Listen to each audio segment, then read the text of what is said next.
Connard. Hey, type. C'est Chartrice.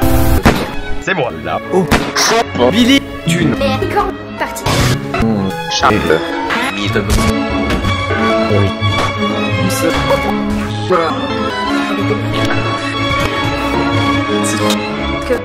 Oui. Oui, mais... À cet instant précis.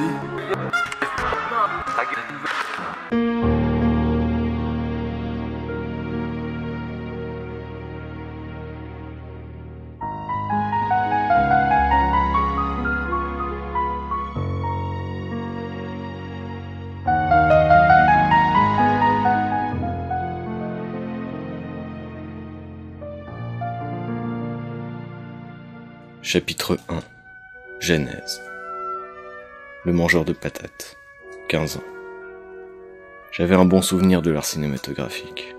J'ai passé mon enfance à tourner des petites vidéos et animer des Lego. Motivé par ces expériences, je décidai d'enfin vraiment m'y investir. Depuis longtemps, je travaillais sur un scénario de web-série. J'étais très inspiré par Le Visiteur du Futur, Noob et Nerds, et j'avais très envie de bricoler une vraie création. J'avais réussi à monter une petite équipe, je m'étais attribué le rôle du réalisateur, scénariste et acteur. Mon équipe était humblement composée d'un caméraman étonnamment bien équipé et de quelques acteurs. Une personne maintenant connue sous le pseudonyme de Bucket Boy jouait le personnage principal. Bucket Boy est dans le monde réel un très bon ami, très proche de la culture même. Moi je jouais son guide, un personnage largement inspiré du Visiteur du Futur. Et un certain Swissman65 jouait le méchant dans l'ombre, la menace qui partout vous scrute. Swissman65 est mon ami d'enfance, un gamer invétéré. En bon artiste torturé, je fais commencer mon histoire par le personnage principal au bord du suicide, quand soudainement j'apparais et l'emmène dans une quête. J'avais un ordinateur permettant de tout faire et une sorte de frère ennemi qui portait le masque Anonymous. Le scénario était pas grandiose, mais me tenait à cœur. C'était quand même ma première œuvre. Et apparemment, ça suffisait qu'à moi. Petit à petit, on a perdu la présence d'un figurant, puis du méchant, puis du caméraman. Au bout de 2 épisodes, on s'est retrouvés en duo, moi et Bucket Boy. C'était un échec cuisant. Je l'ai pris très mal. Après un an de vide créatif, je décidai de donner une deuxième chance à la vidéo. Chapitre 2. Prélude. Toujours entouré de Bucket Boy et Swissman65, nous décidions, entre 2 blagues puériles, de faire une chaîne de gaming d'entre potes. La Bucket Team. On se met d'accord pour ajouter un de mes amis, Narmir. Et c'est en parlant de cette chaîne prometteuse qu'une autre amie, du pseudo de Sacha, insista pour nous rejoindre. Sacha était très jeune et elle avait toujours des idées pour participer à la chaîne. On était donc 5, pleins d'espoir et de motivation. Très vite, on décide de s'éloigner du gaming, en tout cas en partie pour faire de l'humour. On décide de laisser chacun créer son personnage absurde pour créer un univers. Ce qui explique Bucket Boy et tout autre le mangeur de patates. On avait pour idée de parodier le système YouTube, donc on a décidé de commencer par une vidéo d'annonce « On ouvre notre Tipeee » pour ne laisser aucun doute sur nos motivations. Pendant 6 mois, nous avons surtout parlé et préparé des concepts. 6 mois suffisamment longs pour que la hype descende un peu, que Swissman65 menace à quelques reprises de démissionner, et que Bucket Boy déclare plusieurs fois la mort de la chaîne. Et finalement, le 3 septembre 2017, sort « On ouvre notre Tipeee.mp4 ». Une vidéo qui met le second et troisième degré et qui, comme son nom l'indique, annonce la réelle ouverture de notre Tipeee. Plein d'insécurité, je décide de tourner une sorte de petite vidéo le lendemain pour expliquer que notre première vidéo c'est de la merde. Avec le recul, j'ai juste paniqué, je regrette d'avoir sorti cette autocritique inutile. J'ai d'ailleurs retiré de la chaîne depuis. Mais ce qui est fait est fait. Suite à quoi, on décide de sortir une vidéo par jour jusqu'à ce qu'on n'ait plus rien à sortir. Nous tenons 10 jours où nous voyons apparaître pour la première fois Sacha, Bucket Boy, Narmir et moi. À ce moment-là, j'ai largement abandonné l'aspect chaîne de gaming, ce qui ne m'empêche pas d'en sortir quelques-unes. En quelques jours, avec le bouche à oreille, nous atteignons les 10 abonnés et la chaîne est sur de très bonnes voies. Chapitre 3. Apothéose. Un mois après la création de la chaîne, avec Sacha, nous créons Les Débats.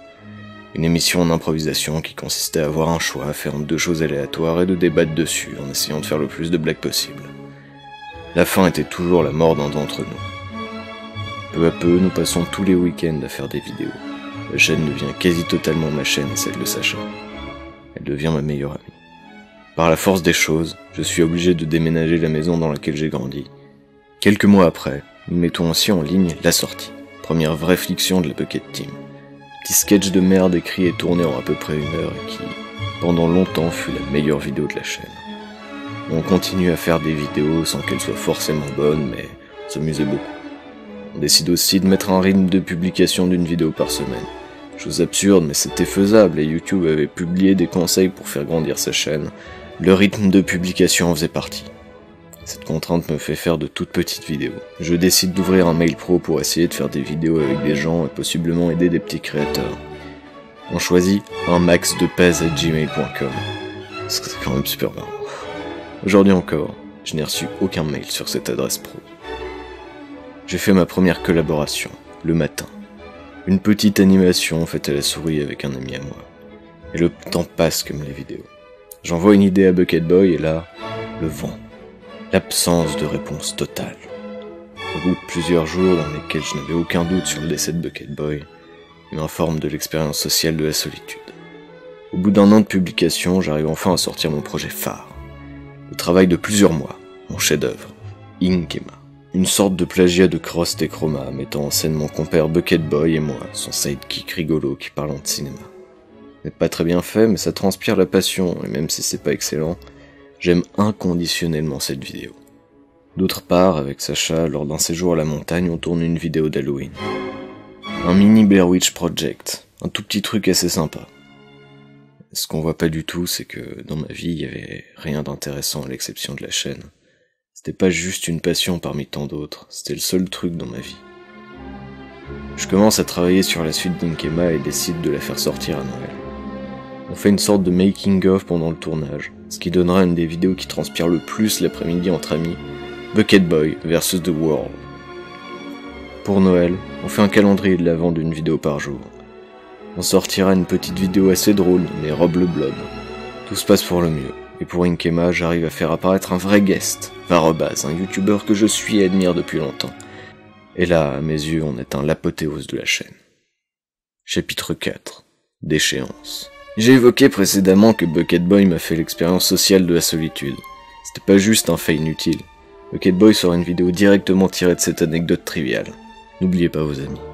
J'aime tellement la Bucket Team que je commence à développer une terreur de voir la chaîne mourir. La Bucket Team, c'était mon bébé. J'avais l'impression que le lien entre moi et Sacha commençait à s'atténuer et ça me terrorisait. J'ai décidé d'organiser un week-end Bucket, dans un chalet avec moi, Bucket et Sacha pour resserrer les liens dans la team. De cette aventure sort une vidéo, No Name. En fait, on savait pas quoi faire, on avait une vieille bouteille de coca périmée et une caméra. C'est tout ce dont on avait besoin. Je ne le savais pas, mais ce sera le dernier tournage de la team en tant que tel. La Bucket Team reste en vie jusqu'à ce jour fatidique, le 7 avril 2019. À 1h du matin, Sacha m'envoie un message. En fait, je sais qu'il est tard, mais bon. Je me suis rendu compte que plus je tourne, moins j'ai envie de tourner. Genre, j'ai vraiment plus de motivation. Et là commence la descente en enfer pour moi. Elle prend une pause. Sans elle, je me retrouve seul avec un gros projet à plusieurs. Je reste comme il y a 3 ans en duo avec Bucket Boy. Bucket qui d'ailleurs est très pris par ses études et ne pouvait pas aider à garder la chaîne à flot. J'étais très touché par cet événement et je n'ai plus rien fait pour la Bucket Team, me contentant de sortir des vidéos que j'avais fait pour mon école ou des vieilleries que j'avais abandonnées. Il y avait quelques bonnes choses, comme le contrat et la plante. Je commence à tourner la première vidéo que je fais pour moi. Comme par pulsion, je fais une vidéo simple en noir et blanc, dont les plans font 15 secondes. Sacha m'annonce que sa pause est finie et là l'espoir reprend. Nous ne filmons toujours pas. Lors de mon voyage d'études, je réalise avec mes amis un court-métrage nommé Cookies 31, parlant d'un meurtre. Court-métrage assez sympa si on survit aux premières minutes. J'écris quelques sketchs pour le retour de Sacha, et, le 9 juillet, elle achève les derniers espoirs que j'avais de la voir revenir. Sacha a démissionné. À cet instant, j'avais tout perdu. Pendant ces 2 ans de création, la chaîne était devenue tout pour moi. Aussi ridicule que ça puisse paraître, la Bucket Team était le sens de ma vie. Sans elle, je me retrouvais sans rien. L'histoire se répétait, j'étais plus bactère. Je suis pas passé loin de pas m'en remettre. Aux 2 ans de la Bucket Team, après 2 mois d'absence, je sors une vidéo intitulée Bucket Team. Celle-là même que j'avais commencé lorsque Sacha a pris sa pause. Et par ailleurs, je cache la quasi-totalité des vidéos en ligne dans une playlist que j'appelle Le Passé. Elle contient la centaine de vidéos dont j'ai pas parlé dans ce documentaire, qui ne sont pas visibles sur la chaîne. J'avais tout d'abord envie de sortir un documentaire retraçant l'histoire de la chaîne, mais je me suis dit que Bucket Team aurait plus d'impact. Aujourd'hui, j'ai réalisé que non, et que personne comprend cette vidéo sauf moi. Je veux plus que ça puisse recommencer. Je vais changer la Bucket Team. Ce ne sera plus jamais pareil. J'ai d'ores et déjà recruté quelques amis pour sortir de la tombe cette chaîne déchue. Vous ne verrez peut-être pas souvent des vidéos, mais même si personne regarde et que la passion n'est pas toujours éternelle, la Bucket Team ne mourra pas.